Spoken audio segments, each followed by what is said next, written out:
Hi hello అండి, welcome back to my channel పద్దు express. ఎలా ఉన్నారు? అందరు బాగున్నారా? ఈరోజు పిల్లలకి చాలా మంచి స్నాక్ ఐటెం చూపించబోతున్నాను. పిల్లలకనే కాదండి, పెద్దలకు కూడా ఈవినింగ్ టీతో పాటు ఇలాంటి స్నాక్స్ చేసుకొని తిన్నారంటే చాలా చాలా సూపర్గా ఉంటుంది. అసలు చాలా బాగుంటుంది. ఇది దేంతో చేస్తున్నాను ఏంటనేది కొంచెం సస్పెన్స్ అనమాట. చివరి దాకా చూడండి, స్కిప్ చేయకుండా చూడండి. చాలా చాలా బాగుంటుంది. చాలా మంచి స్నాక్ ఐటము. ఇది చేసి పెట్టారంటే పిల్లలు అసలు స్కూల్ నుంచి వచ్చేసరికి ఇలా చేసి పెట్టారంటే ఇంకా రోజు కావాలని అడుగుతారు. అంత బాగుంటుంది. అందరూ బంగాళదుంపలు అంటే పిల్లలు బాగా ఇష్టపడదు. అదే బంగాళదుంప చిప్స్, పొటాటో చిప్స్ అవన్నీ పిల్లలు కొనుక్కొని తింటూ ఉంటారు. ఇప్పుడు ఆ పొటాటోతోనే ఇలా రోల్స్ చేస్తున్నాను చూడండి. ఫస్ట్ ముందు స్టఫింగ్ రెడీ చేసుకోవాలి. లోపల స్టఫింగ్ కోసం ఇక ఒక ప్యాన్ పెట్టుకొని ఒక 2 స్పూన్లు ఆయిల్ వేసుకున్నాను. దీనిలో కొంచెం ముందుగా జీలకర్ర, అలాగే వెల్లుల్లిపాయలు, మన చిన్నుల్లిపాయలు ఉంటాయి కదా, సన్నగా కట్ చేసుకోవాలి. అలాగే అల్లం ముక్కలు, ఇంకా పచ్చిమిరపకాయలు కూడా సన్నగా తరిగి వేసుకుంటున్నాను. అంటే పిల్లలకి అవి వేగిన తర్వాత అవి ఏం తగలవన్నమాట. వాళ్ళకి మామూలు కొంచెం పెద్దగా కట్ చేస్తే కారం అంటారు కదా, ఇందులో వేగిపోతాయి కాబట్టి ఏం తెలియదు. ఇందులోనే కొంచెం మంచి టేస్ట్ కోసం జీడిపప్పు పలుకులు, కొంచెం జీడిపప్పులు సన్నగా కట్ చేసి వేసాను అనమాట. చూడండి, జీడిపప్పు కూడా తగులుతో చాలా బాగుంటుంది. ఇప్పుడు ఇవి ఏంటో తెలుసా? పచ్చిశనగపప్పు కొంచెం ఒక 2 విజిల్స్ వచ్చేలాగా ఉడికించుకొని పెట్టుకున్నాను. లేదంటే స్టవ్ మీదైనా నానబెట్టేసి కొద్దిసేపు ఉడికించుకుంటే చాలా తొందరగా ఉడికిపోతాయి. పచ్చిశనగపప్పు చూసారా, అవి నానబెట్టి ఉడికించిన పచ్చిశనగపప్పు ఇవి వేసుకున్నాను. వేసుకొని వీటితో పాటు పచ్చి బఠానీలు, ఇవి ఫ్రెష్ తీసుకుంటే బాగుంటుంది. ఫ్రెష్ ఇవ్వనుకోండి, ఎండు అయితే రాత్రిపూట, అంటే ఫ్రెష్ మాకు ఎక్కడ దొరుకుతాయి ఇప్పుడు అనుకోవకండి.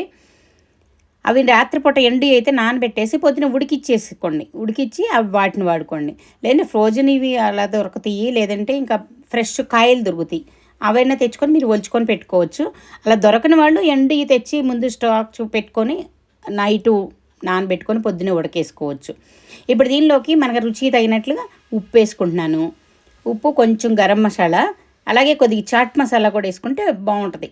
చట్పటాగా చాలా బాగుంటుంది. రోల్స్ కదా, ఆ చాట్ మసాలా కూడా పడితే ఇంకా టేస్ట్ బాగుంటుంది అనమాట. దాంతోపాటు కొంచెం లైట్గా షుగర్, ఒక 1/2 స్పూను కొంచెం షుగర్ కూడా వేసుకుంటే రోల్స్ కదా చాలా బాగుంటుంది. వేసుకొని దాంతోపాటు కారం మనం తినేదాన్ని బట్టి, పచ్చిమిరపకాయలు వేసాం కదా, కొంచెం చూసుకొని వేసుకోవాలన్నమాట కారం. పిల్లలకి మరి కారం ఎక్కువైతే కొంచెం కష్టం అయిపోతుంది. అది లైట్గా చూసుకొని వేసుకోవాలి. ఇవన్నీ వేసుకొని బాగా కలుపుకొని చూడండి, చాలా బాగుంటుంది ఈ స్టఫింగు. పిల్లలు కూడా చాలా ఇష్టంగా తింటారు. ఇగో లైట్గా కొంచెం షుగర్ కూడా ఒక 1/2 స్పూన్, ఎక్కువ అవసరం లేదు, వేసుకొని బాగా కలుపుకోవాలన్నమాట. ఇవన్నీ కలిసేలాగా బాగా కలిపేసేసుకొని రెడీ చేసుకోవాలి. స్టఫింగ్ రెడీ అయిపోయింది చూడండి. ఇలా కావాలంటే మీకు కొంచెం గుజ్జులాగా అలా కావాలంటే ఒక్క చుక్క నీళ్ళు వేసుకొని కొంచెం ఉడికించుకొని కొద్దిగా ముద్దలాగా అలా చేసుకోవచ్చు. ఇలా డ్రైగా ఉంటే అందులో మేము స్టఫ్ చేసుకోవడం కష్టం అనుకునే వాళ్ళు ఒక్క చుక్క నీళ్ళు వేసుకొని కొంచెం ముద్దలాగా ఉడికించుకొని పెట్టుకోవచ్చు అనమాట. దీన్ని ఇలా రెడీ చేసి పక్కన పెట్టేసేసుకోవాలి. మరి లోపల స్టఫింగ్ రెడీ అయింది. పైన కోటింగ్ ఏం చేస్తున్నానో చూసారా? బంగాళదుంపల్ని ముందుగానే ఉడికించి పెట్టుకున్నాను అనమాట. ఎందుకంటే వేడిగా వలవటం కంటే కొంచెం చల్లారితే బాగుంటుంది కదా. అందుకని ఒక 4-5 బంగాళదుంపలు తీసుకొని ఇలా ఉడికించి ఉంచుకోవాలి. మీరైతే పొద్దున్నే ఉడికించి ఉంచుకోండి, సాయంత్రం పిల్లలు వచ్చే టైంకి చల్లారిపోయి చేసుకోవడానికి మీకు ఈజీగా ఉంటుంది అనమాట.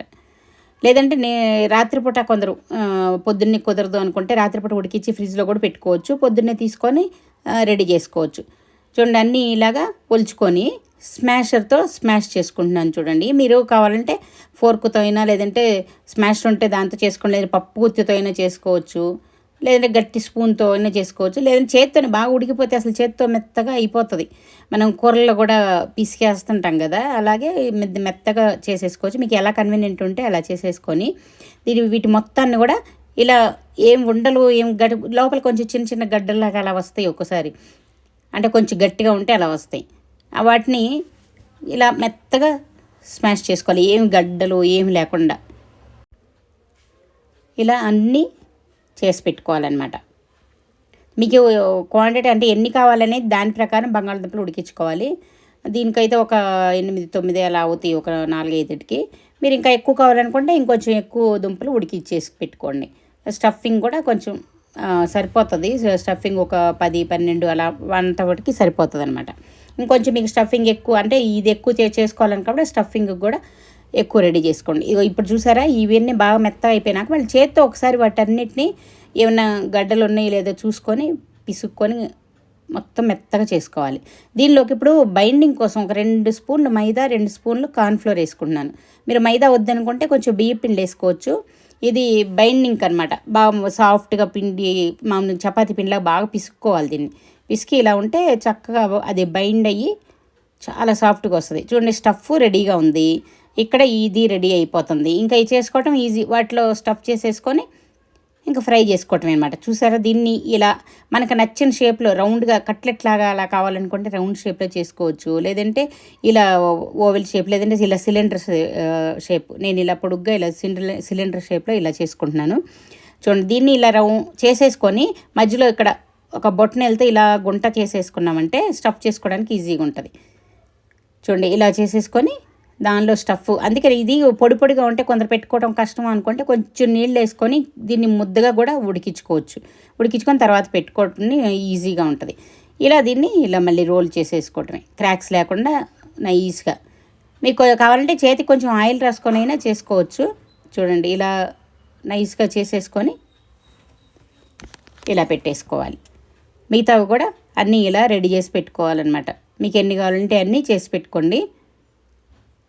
చూడండి ఇలాగ నైస్గా చేసుకొని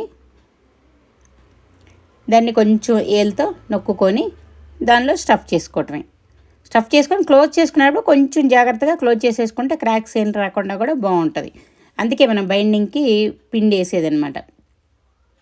చూడండి ఈ స్టఫ్ పెట్టుకొని ఏం లేదు, ఈ స్టఫ్ చేతికి ఇలా మనం చేతితో నొక్కినప్పుడు చేతికంటే పైన కూడా కొంచెం అంటుతుంది. ఏం పర్వాలేదు, మనం ఫ్రై చేసుకుంటాం కాబట్టి ఏం ఇబ్బంది లేదు. ఇలా నిదానంగా క్లోజ్ చేసుకోవాలి. ఒకసారి ఫాస్ట్గా చేస్తే పక్కన కూడా క్రాక్స్ వచ్చి అది స్టఫ్ బయటకు వచ్చే ఛాన్సెస్ ఉంటాయి. నిదానంగా ఇలా చేసేసుకోవాలి. చూడండి ఎంత ఈజీగా చేసేసుకోవచ్చు. పిల్లలకి చూపించినా కూడా వాళ్ళు కూడా చేస్తారు. కూర్చొని చక్కగా ఇలా నిదానంగా ఇలా చేయండి అని ఒకసారి మనం చూపించామంటే వాళ్ళు కూడా కూర్చొని చేస్తారు. ఏమి కష్టం కూడా లేదు, ఈజీగానే చేసేసుకోవచ్చు. చూడండి రౌండ్గా ఇలా చేసేసుకొని మీకు ఇలా ఈ షేప్ సరిగ్గా రావట్లేదంటే రౌండ్గా చేసుకొని, లేదంటే రౌండ్ బాల్స్ లాగా అయినా చేసుకోవచ్చు, లేదంటే కట్లెట్ లాగా అలా ఎలా అయినా చేసుకోవచ్చు. లోపల ఇది స్టఫ్ చేసి రౌండ్ బాల్ లాగా అయినా చేసుకొని చేసుకోవచ్చు అనమాట. మీ ఇష్టం, మీకు షేప్ ఎలా కావాలంటే అలా చేసుకోవచ్చు. కాకపోతే క్లోజ్ చేసేటప్పుడు కొంచెం జాగ్రత్తగా క్లోజ్ చేసుకుంటే అది నీట్గా వస్తుంది. చూడండి చక్కగా ఇలా అన్ని రౌండ్గా, లేదంటే మీకు ఇష్టమైన షేప్లో ఇలా చేసుకుని నేను ఇలా షేప్ చేసుకున్నాను. చూడండి అన్నీ రెడీ అయిపోయినాయి.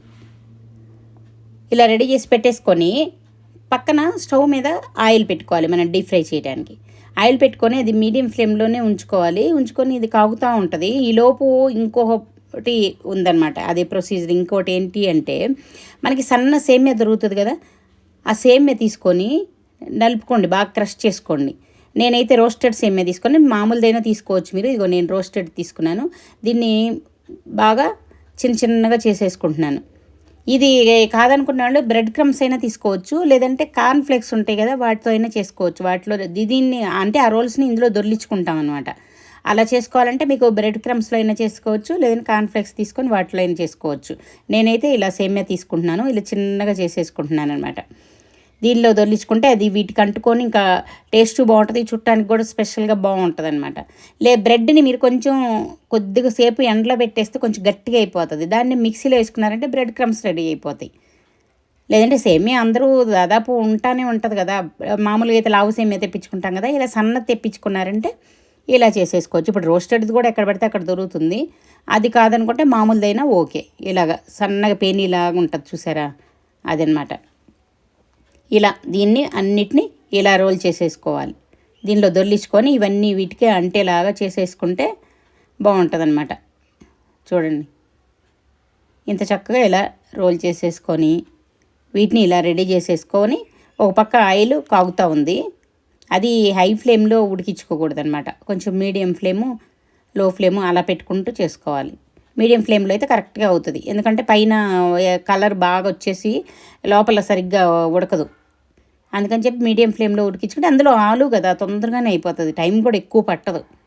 ఇలా అన్నిటినీ ఇలా దొర్లించుకొని వీటన్నిటికీ అంటించుకొని ఇవి ఇలా పక్కన పెట్టేసేసుకోవాలి. చూడండి అన్నీ రెడీ అయిపోయినాయి చక్కగా. ఎంత బాగుంది చూడటానికి కదా. ఇంకా ఇప్పుడు ఆయిల్ కాగుంది కదా, దానిలో వేసేసుకోవటమే. ఇది నేను చిన్న ప్యాన్ పెట్టుకున్నాను, అందుకని చెప్పి రెండే వేసుకుంటున్నాను. మీరు కొంచెం పెద్ద ప్యాన్ పెట్టుకొని 4 అయినా వేసుకోవచ్చు, ఏమి ఇబ్బంది లేదు. చూడండి, కొంచెం పొడిగా కొద్దిగా డ్రై అయ్యేదాకా కాగాలి. ఆగిన తర్వాత అంటే వెంటనే అయితే అది చిదిరిపోతుంది కదా, అందుకని ఇలాగా తర్వాత అన్ని వైపులా ఇలా తిప్పుకుంటూ కలుచుకోవాలి. కొంచెం గోల్డ్ కలర్ రావాలి, బాగా గోల్డ్ కలర్ వచ్చేలాగా బాగా ఫ్రై చేసుకోవాలి.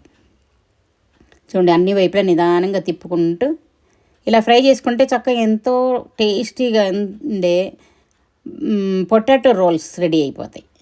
మనం ఎప్పుడు రోటీలతో ఇంకా వేరే వేరే రోల్స్ చేసుకుంటూ ఉంటాం కదా, పొటాటోతో ఇలా రోల్స్ చేసుకున్నారనుకోండి, మీరు రోల్సే కావాలంటే బాల్స్ రౌండ్గా చేసుకున్నారంటే బాల్స్ అయిపోతాయి. అలా మామూలు ఫ్లాట్గా అలా చేసుకున్నారంటే కట్లెట్స్ అయిపోతాయి అంతే.